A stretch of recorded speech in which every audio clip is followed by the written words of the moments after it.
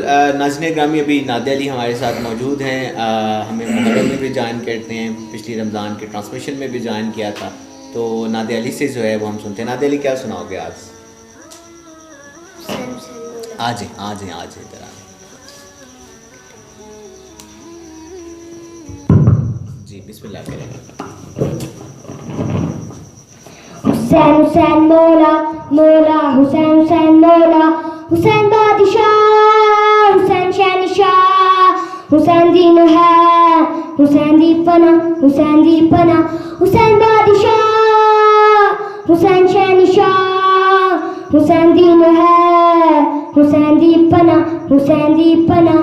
جانی مانگو میں دل نہیں دوں گا, جان مانگو میں دل نہیں دوں گا. یہ دل ٹھکانا میرے حسین کا ہے, ہر زمانہ میرے حسین کا ہے, ہر زمانہ میرے حسین کا ہے, حسین کا ہے. جس کی خاطر یہ کائنات بنی, جس کی خاطر یہ کائنات بنی, ایسا نانا میرے حسین کا ہے, ہر زمانہ میرے حسین کا ہے, ہر زمانہ میرے حسین کا ہے. یہ جو کعبہ ہے تم نہ سمجھو گے, یہ جو کعبہ ہے تم نہ سمجھو گے, گھر پرانا میرے حسین کا ہے, ہر زمانہ میرے حسین کا ہے, ہر زمانہ میرے حسین کا ہے. رات سے دن جو یہ نکلتا ہے, رات سے دن جو یہ نکلتا ہے, مسکرانا میرے حسین کا ہے, ہر زمانہ میرے حسین کا ہے, ہر زمانہ میرے حسین کا ہے. سب کو لنگر حسن سے ملتا ہے, سب کو لنگر حسن سے ملتا ہے, اور پانی حسین دیتا ہے, ہر زمانہ میرے حسین کا ہے, ہر زمانہ میرے حسین کا ہے. آج جو کچھ زمین پہ اگتا ہے, آج جو کچھ زمین پہ اگتا ہے, یہ دانا دانا میرے حسین کا ہے, ہر زمانہ میرے حسین کا ہے, ہر زمانہ میرے حسین کا ہے. حسین حسین مولا مولا حسین حسین مولا حسین بادشاہ حسین شہنشاہ حسین دین ہے حسین دی پناہ حسین دی پناہ حسین بادشاہ حسین شہنشاہ حسین دین ہے حسین دی پناہ حسین دی پناہ. جزاک اللہ جی, ماشاء اللہ. اور بڑا خوبصورت کلام جو ہے وہ نادیہ علی نے جو ہے وہ سنایا ہے, اور شان بازاروں میں کیا جو ہے وہ صورتحال ہے رمضان کے حوالے سے؟ رش بہت زیادہ ہے، کیا ایس او پیز کو فالو کیا جا رہا ہے بازاروں میں؟ بازار تو کھلے ہوئے ہیں ماشاء اللہ سارے، تو ایس او پیز کو دیکھا جائے تو کوئی نہیں ہے، سارے اپنی اپنی من مرضی کے مطابق ہی سارا کچھ ہو رہا ہے، عام روٹین سے ہی ہو رہا ہے سارا، ایس او پیز کو کوئی فالو نہیں کیا۔ اور عید کے حوالے سے کیا صورتحال ہے؟ عید تک بازار کھلنے کے چانسز ہیں یا کوئی نہیں ہے؟ ابھی تو کچھ کہا نہیں جا سکتا جیسے حالات ہیں، لیکن کاروبار کے ماشاء اللہ سب کے چل رہے ہیں، اندر بیٹھے ہوئے ہیں، خریداری ہو رہی ہے، سب کچھ 2 بندے باہر کھڑے ہوئے ہیں، 2 بندے باہر کھڑے ہوئے ہیں اور 2 ایک بندہ اندر ہے بندہ، تو کلائنٹ اندر جا رہے ہیں، پھر شٹر اٹھا کے ان کو دے رہے ہیں، سارا کچھ سلسلہ چل رہا ہے، ایس او پیز کو کون فالو کر رہا ہے۔ ٹھیک، اچھا مولانا صاحب سے کوئی سوالات تھے دانت کے حوالے سے؟ دانت کے حوالے سے بھی ہے کہ روزے کے حالت میں دانت جو ہے درد پین کرنے لگ جاتا ہے، کیا وہ ہم نکلوا سکتے ہیں؟ کیا کہتے ہیں داڑھ ہوتی ہے؟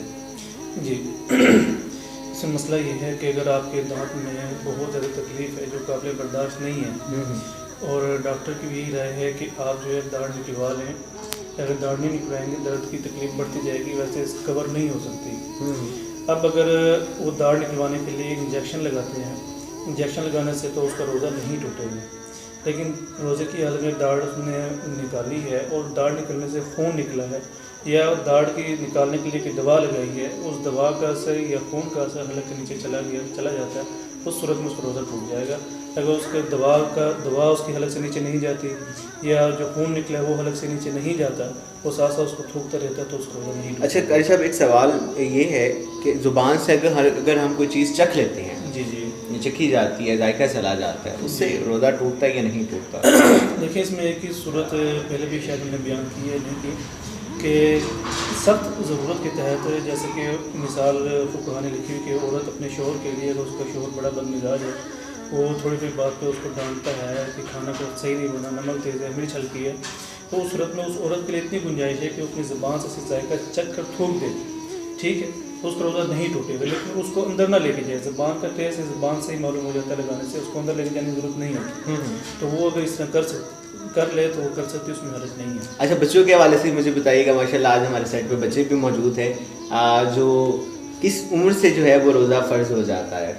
لیکن ماشاء اللہ چھوٹے بڑے بچے یہاں موجود ہیں، تو بچے اپنے شوق سے روزہ رکھ بھی لیتے ہیں، بڑوں کو دیکھ کے شوق آ جاتا ہے، عمر سے پہلے رکھ لیتے ہیں، لیکن روزہ اسی وقت فرض ہوگا جب بچے بلوغت کی عمر کو پہنچ جاتے ہیں۔ ٹھیک ہے، ان کے بالغ ہوں گے تبھی فرض ہوگا، اس سے پہلے ایز اے پریکٹس جو ہے وہ آپ پہلے ایز اے پریکٹس، جیسے کہ ہمارے یہاں چڑیا روزہ رکھا جاتا ہے، 2 روزے رکھ لیے، 3 روزے، کوئی پریکٹس ہے تو بچے رکھنا چاہیں تو کوئی حرج نہیں ہے، لیکن روزہ چلے یہ بھی ہمارے دین کی خوبصورتی ہے کہ چھوٹے چھوٹے بچے سے۔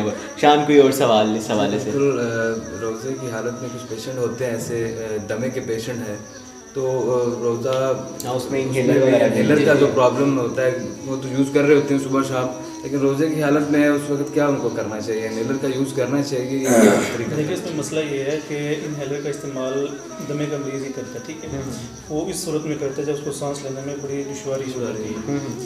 اب اگر روزے کی حالت میں سانس لینے میں دشواری ہو گئی ہے تو لامحالہ اس کا انہیلر کا استعمال کرنا اس کے لیے بےحد ضروری ہے، نہیں کرے گا سانس اکھڑے گی تو جان جانے کا خطرہ ہے، بیماری بڑھ جانے کا بالکل خطرہ موجود ہے۔ اس میں یہ صورت یہ ہے جس طرح اس نے انہیلر استعمال کیا، جو انہیلر کے اندر ایک دوا اس کے ساتھ اندر چلی جاتی ہے، حلق سے نیچے چلی جاتی ہے، تو اس صورت میں اس کا روزہ ٹوٹ جاتا ہے، تو ان کے لیے یہی حکم ہے کہ وہ بعد میں اس کی قضا کر لیں، لیکن یہ مرض ایسا ہے کہ دائمی مرض بعضوں کا بن جاتا ہے کہ صحیح ہونے کی امید نہیں ہوتی، تو اس میں یہی ہے کہ وہ اپنے روزے کا فدیہ بعد میں ادا کر دیں، جو 2 کلو تقریباً گندم کے قریب ہے، یا وہ گندم 2 کلو دے، یہ بھی ممکن ہے کہ وہ روزے کسی اور کو رکھوا دے، کسی اور کو رکھوا دے، یا 2 کلو گندم دے دے، یا اس کی قیمت جو ہے وہ کسی کو۔ قاری صاحب اس میں جو روزے کسی اور کو رکھوائے جاتے ہیں اس کا جو ثواب ہوتا ہے وہ دونوں کو ملتا ہے یا جو رکھواتا ہے صرف اسی کو ملتا ہے؟ دیکھیں یہ مثال کے طور پہ آپ نے یہ بات کی ہے، لیکن یہ صحیح سمجھ میں میرے بھی نہیں آ رہی کہ کسی اور اگر میں روزہ نہیں رکھ سکتا میں کسی کو رکھوا دیتا ہوں۔ دیکھیں میں آپ سے کویسچن یہاں اٹھاؤں گا، مثال کے طور پر مجھ سے روزہ نہیں رکھا جا رہا، میں بیمار ہوں، تو میں آپ سے روزہ رکھواتا ہوں، اطلاع بھائی آپ نے روزہ رکھنے میری جگہ، تو کیا آپ کا فرض نہیں، آپ نے اپنا نہیں رکھا؟ میں وہی کہہ رہا ہوں، ایک انسان ایک ہی روزہ رکھ سکتا ہے، 2 روزے تو ہی نہیں میں رکھ وہی سکتا۔ کہہ رہا ہوں کہ عموماً کہا جاتا ہے، مسائل میں کہا جاتا ہے کہ جی آپ اگر روزہ نہیں رکھ سکتے، بیمار نہیں، جسم میں طاقت، کسی کو روزہ رکھوا دیں آپ، یعنی کہ سحر افطار کرا دیں، تو روزہ رکھنے سے مراد یہ کہ کسی کو آپ سحری اور افطاری کرا دیں، اتنا ثواب ملتا ہے، مطلب کہ اس کا روزے کا جو ہے نا وہ فدیہ وہ بن جائے گا۔ جی بالکل ناظرین گرامی، وقت ختم ہوا چاہتا ہے، افطار کا وقت انتہائی قریب ہے۔ مندی بہاؤالدین، لاہور، گجرات، راولپنڈی، گوجرانوالا، ان تمام مقامات پہ روزہ افطار ہو چکا ہے۔ باقی تمام لوگ اپنے مقامی وقت کے مطابق روزہ افطار کریں۔ آج کراچی میں روزے کی افطار کا وقت 4:37 ہے۔ اپنا ڈھیر سارا خیال رکھیے گا۔ رحمت رمضان ٹرانسمیشن سے مجھے، شان اشرف، مولانا کاشف صاحب کو، یہ ہمارے ننھے شہزادوں کو اجازت دیجیے گا۔ اللہ حافظ۔